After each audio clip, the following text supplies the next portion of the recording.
Hello students, आज ये calendar chapter प्रारंभ किया जा रहा है और ये कैलेंडर चैप्टर विभिन्न प्रकार के कॉम्पिटिटिव एग्ज़ाम्स के लिए जो है अत्यंत महत्वपूर्ण है।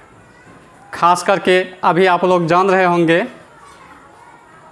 बीपीएससी द्वारा जो है शिक्षकों का एग्ज़ाम लिया जा रहा है और उनमें जो कोर्स दिया गया है रीजनिंग, तो उनमें से कैलेंडर भी जो है एक महत्वपूर्ण चैप्टर है। तो आज कैलेंडर चैप्टर प्रारंभ किया जा रहा है और सबसे पहले हम लोग कैलेंडर क्या है उनके इंट्रोडक्शन की जानकारी प्राप्त करेंगे और साथ ही साथ उनके कॉन्सेप्ट क्या क्या हैं उन सारी चीज़ों की जानकारी प्राप्त करेंगे। तो आइए प्रारंभ करते हैं।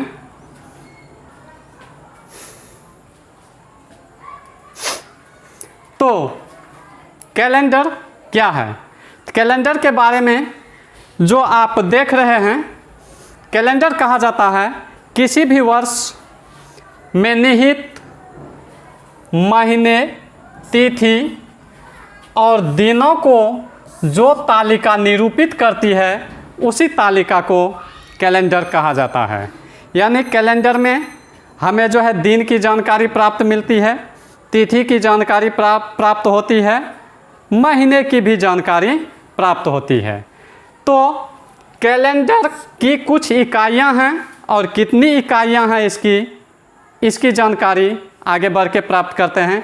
तो कैलेंडर की 5 प्रमुख इकाइयां हैं, यानी कौन कौन सी चीज़ें कैलेंडर में मौजूद होती हैं, वो 5 प्रमुख इकाइयां क्या क्या हैं वो जानते हैं। तो सबसे पहली इकाई है दिन। दिन के बारे में पता होगा आप लोगों को, सप्ताह के 7वें भाग को दिन कहा जाता है। यानी एक सप्ताह में जो 7 दिन होते हैं, अगर उसमें 7 से भाग दें तो एक जो प्राप्त होगा वो एक दिन होगा। तो सप्ताह के दिनों के नाम जो हैं वो ऋषियों के नाम पर हैं। रविवार, सोमवार, मंगलवार, बुधवार, गुरुवार, शुक्रवार और शनिवार। ये दिन के बाद बात करते हैं सप्ताह की। एक महीने में 4 सप्ताह होते हैं, तो महीने के चौथे भाग को एक सप्ताह नाम दिया गया है। और सप्ताह में दिन कितने होते हैं इसकी चर्चा पहले ही की जा चुकी है। और तिथि किसको कहा जाता है? तो कोई भी माह जो होती है उसमें 1 से 28 तक या 1 से 29 तक या फिर 1 से 30 तक या फिर 1 से 31 तक ये अंक निरूपित किए हुए होते हैं और उसी अवधि को कहा जाता है तिथि। और महीना की बात करें तो महीना 12 होते हैं और 12 महीने का एक साल होता है। अर्थात वर्ष के 12वें भाग को माह यानी महीना कहते हैं और वर्ष कहा जाता है 12 महीने के संयुक्त अवधि को। 12 महीने के संयुक्त अवधि को वर्ष कहते हैं या फिर शताब्दी के 100वें भाग को वर्ष कहा जाता है। कहने का मतलब शताब्दी में 100 वर्ष का एक शताब्दी होता है। तो इस प्रकार से हम लोग जान चुके कैलेंडर की 5 प्रमुख इकाइयां होती हैं। दिन, सप्ताह, तिथि, माह और वर्ष। जब वर्ष की बात करें तो प्रायः हम लोग जानते हैं एक वर्ष में जो है 365 दिन होते हैं या फिर 366 दिन होते हैं। इस प्रकार से हम समझ सकते हैं कि वर्ष भी शायद 2 प्रकार के होते होंगे। ये शायद नहीं, बिल्कुल कन्फर्म बात है। वर्ष जो हैं 2 प्रकार के होते हैं।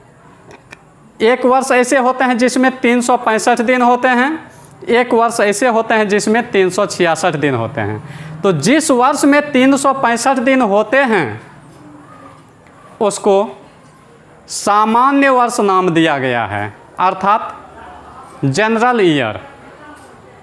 और जिस वर्ष में 366 दिन होते हैं उस वर्ष का नाम दिया गया है लीप ईयर, अर्थात अधिवर्ष हिंदी में कहते हैं।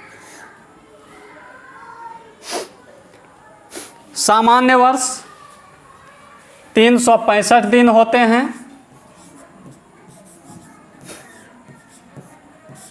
और अधिवर्ष 366 दिन होते हैं।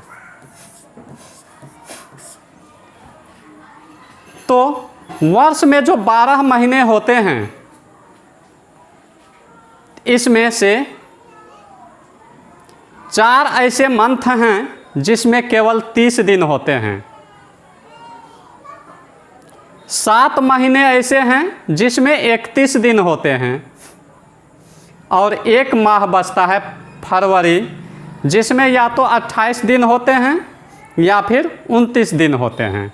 28 दिन होंगे तो उसकी गिनती जनरल ईयर में होगी और अगर फरवरी में 29 दिन होते हैं तो उसकी गिनती लीप ईयर अर्थात अधिवर्ष में होगी।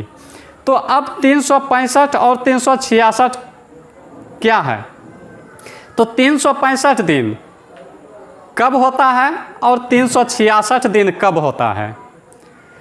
तो बताया यह जाता है और हम लोग जानते हैं कि एक वर्ष में 365 दिन 6 घंटे होते हैं और सुविधा के लिए जो है हम केवल 365 दिन ही मान लेते हैं, गिनती करते हैं और 6 घंटे को छोड़ देते हैं। तो वही 6 घंटे 4 साल में वो 24 घंटे हो जाते हैं और 24 घंटे का एक दिन होता है। और इस प्रकार से हर 4 वर्ष में फरवरी में एक दिन बढ़ाया जाता है, अर्थात चौथा वर्ष जो होता है वो 366 दिन का होता है और उसको तब अधिवर्ष नाम दिया जाता है। तो दोनों की बात की जाए तो पहचान कैसे होती है, लीप वर्ष किसको कहते हैं और सामान्य वर्ष किसको कहते हैं? तो सामान्य वर्ष की बात करें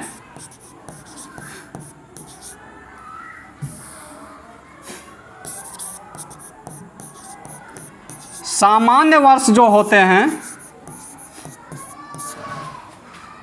वो 4 से विभाजित नहीं होते हैं।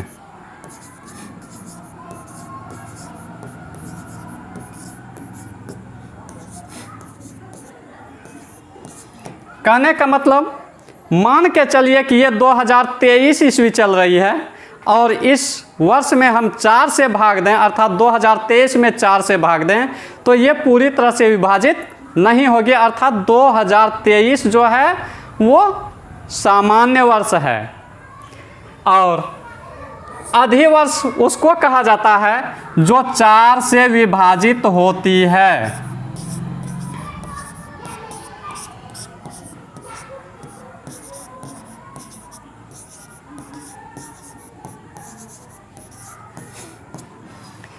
जो वर्ष 4 से विभाजित हो जाएगी उसको अधिवर्ष कहा जाएगा, अर्थात लीप ईयर कहा जाएगा।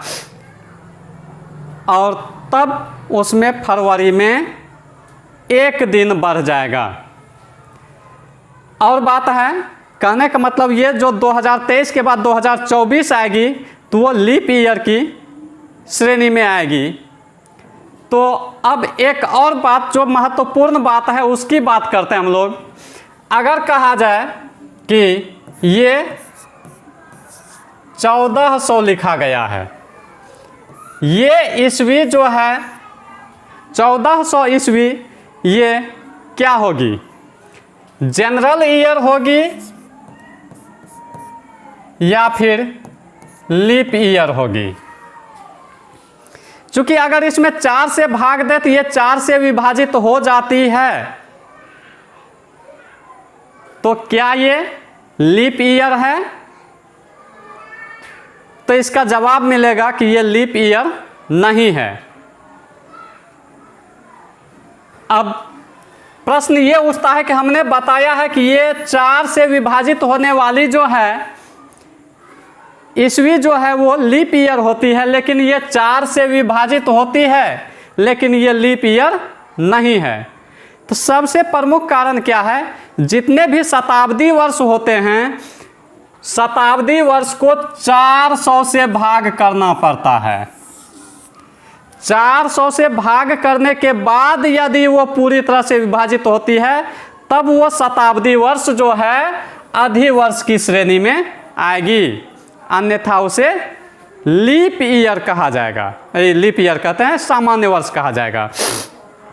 तो अब एक बात यहाँ पर नोट की गई है, सामान्य वर्ष का पहला दिन और अंतिम दिन समान होता है। बढ़ते हैं आगे और इसके बारे में जानकारी प्राप्त करते हैं।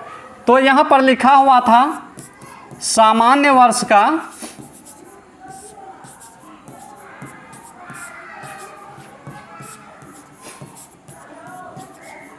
पहला दिन तथा अंतिम दिन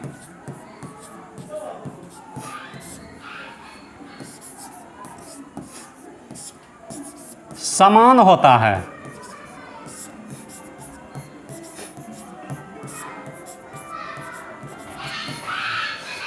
कहने का मतलब ये हो जाता है, अगर 1 जनवरी 2023 को 1 जनवरी 2023 को अगर सोमवार था तो 31 दिसंबर 2023 को भी सोमवार ही होगा। इसका मतलब ये हुआ कि अगर 1 जनवरी 2023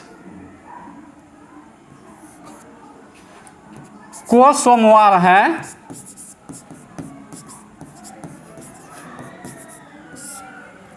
तो 31 दिसंबर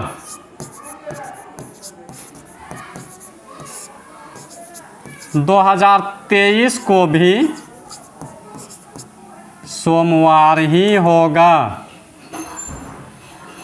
इसका मतलब ये था, ये सामान्य वर्ष की बात की गई है। अब बात करें हम लोग लीप वर्ष की, तो लीप वर्ष में जो है वो 1 दिन बढ़ जाता है। कहने का मतलब ये हुआ कि अगर 1 जनवरी 2024 कर दें, 1 जनवरी 2024 कर दें, इस दिन यदि सोमवार है तो 31 दिसंबर 2024 को ये मंगलवार हो जाएगा। यानी सामान्य वर्ष में पहला दिन और अंतिम दिन समान होता है, लेकिन लीप वर्ष में पहला दिन पहले दिन से अंतिम दिन जो है वो 1 दिन बढ़ जाता है। आज प्रमुख जानकारी इतनी ही। नेक्स्ट वीडियो में हम लोग आगे बढ़ेंगे।